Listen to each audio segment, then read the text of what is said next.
Bienvenue. Aujourd'hui, on va creuser un peu les notions d'apprentissage, de mémorisation et puis de restitution. On se base sur un texte assez intéressant qui nous a été fourni. Notre but, c'est de clarifier un peu tout ça. Parce que franchement, on mélange souvent ces concepts, hein. Surtout aujourd'hui avec toutes ces infos partout. Le texte d'ailleurs, il met le doigt sur un truc. On confond souvent le fait de juste se rappeler une information et le fait de la maîtriser vraiment. Oui, justement, le document, il fait bien la part des choses. D'un côté, la mémorisation, le cerveau qui encode, qui stocke et puis qui rappelle l'info. Ensuite, il y a l'apprentissage. Et ça, c'est plus large. Ça inclut comprendre, intégrer l'info, la transformer même, et savoir s'en resservir après. Et enfin, la restitution. Bon, ça, c'est ce qu'on voit. La capacité à ressortir ce qu'on a en mémoire ou ce qu'on a appris. Alors, la question, c'est pourquoi c'est si important de ne pas tout mettre dans le même sac? Parce que ça impacte directement comment on apprend, comment on enseigne, et même comment on évalue, quoi. Alors allons-y, tout à fait. C'est une confusion très très fréquente. On voit souvent la mémoire comme une sorte d'entrepôt un peu passif, mais le texte le rappelle bien, hein, c'est un processus cérébral super actif, dynamique. Il parle de l'hippocampe qui joue un rôle clé, un peu le manager de l'info, quoi. Et il fait bien la différence entre la mémoire à court terme, la mémoire de travail, on dit aussi, et la mémoire à long terme. Pour la mémoire à long terme, là, on parle de changements physiques au niveau des synapses, et c'est consolidé par le sommeil notamment. C'est pas rien. Ah oui, le sommeil, encore lui. Essentiel pour fixer les souvenirs. Exactement.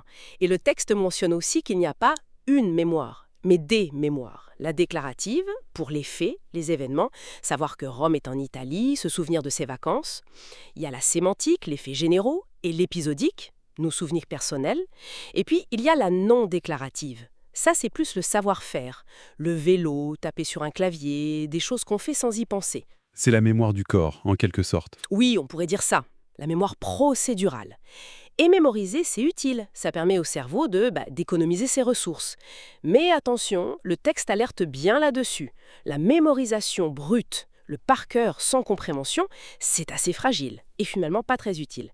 C'est toute la différence entre savoir que quelque chose existe et savoir pourquoi ça marche comme ça ou comment l'utiliser. C'est là, justement, que ça devient vraiment intéressant. L'apprentissage, d'après ce texte, c'est l'étape supérieure. C'est créer des liens, c'est donner du sens à l'info mémorisée. L'exemple de Pythagore dans le texte, il est très bon. Réciter la formule a carré plus b carré égale c carré, bon, ça, c'est mémorisé. Mhm, Mais expliquer pourquoi ça fonctionne et s'en servir, je sais pas moi, pour calculer une distance indirectement, ça, c'est apprendre. exactement.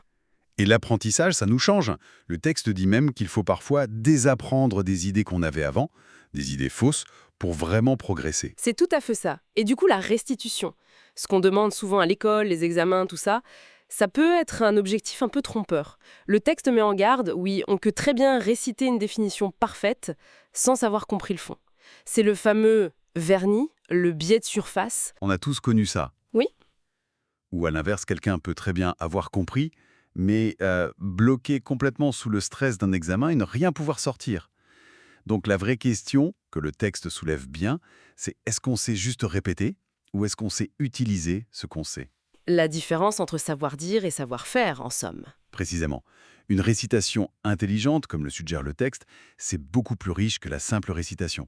C'est être capable d'adapter l'information, de la transposer dans un nouveau contexte, de s'en servir pour résoudre un problème inédit. Ça demande de l'agilité mentale, de l'esprit critique, de la synthèse. D'accord, donc si on veut dépasser la simple récitation, si le but c'est cette compréhension profonde, comment on fait le pont?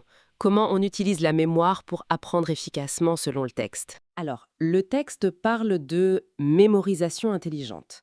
L'idée, c'est pas d'empiler des faits isolés, mais de construire activement des réseaux de sens, utiliser des schémas, des cartes mentales par exemple, visualiser les liens entre les concepts. C'est une approche active.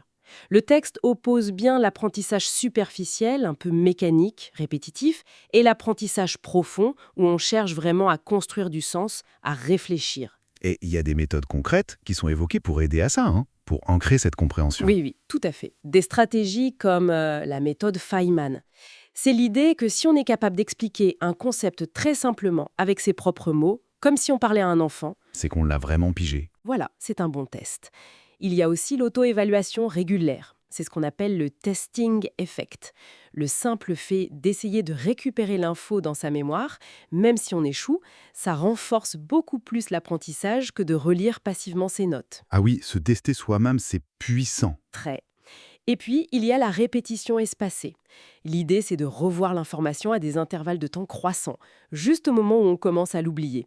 Ça lutte contre la courbe de l'oubli de façon très efficace. Toutes ces techniques, en fait, elles visent à lier une mémorisation qui soit utile, solide, avec une compréhension qui soit durable. Donc, on voit bien le lien. Oui, ce qui est vraiment fascinant et qui ressort bien du texte, c'est cette interdépendance.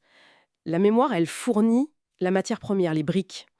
Mais c'est l'apprentissage qui construit l'édifice, qui assemble ces briques pour en faire quelque chose de solide, de cohérent. Et la capacité à restituer intelligemment, c'est-à-dire adapter, transférer, réutiliser ce savoir, ça, c'est le vrai signe d'une maîtrise. Bien plus qu'une récitation parfaite, mais stérile. Donc, si on devait résumer l'essentiel de cette analyse du texte, l'idée, c'est pas de choisir mémoire ou apprentissage. C'est plutôt mémoire et apprentissage. Il faut les articuler intelligemment. L'objectif final, c'est une compréhension profonde qui nous permette d'appliquer nos connaissances de manière souple, pertinente, dans des situations variées. Former des esprits capables de penser, oui. Pas juste de répéter. Exactement. Des têtes bien faites, plutôt que bien pleines, comme disait Montaigne, je crois. Et ça nous amène à une dernière réflexion, une question pour aller plus loin peut-être. Si le véritable apprentissage, comme le décrit si bien le texte, implique cette transformation, cette capacité à s'adapter, à utiliser ses savoirs face à l'imprévu, comment nos systèmes d'évaluation actuels pourraient-ils évoluer? Comment pourraient-ils mieux capter cette richesse-là, au-delà de la simple vérification de connaissances récitées? C'est une vraie question.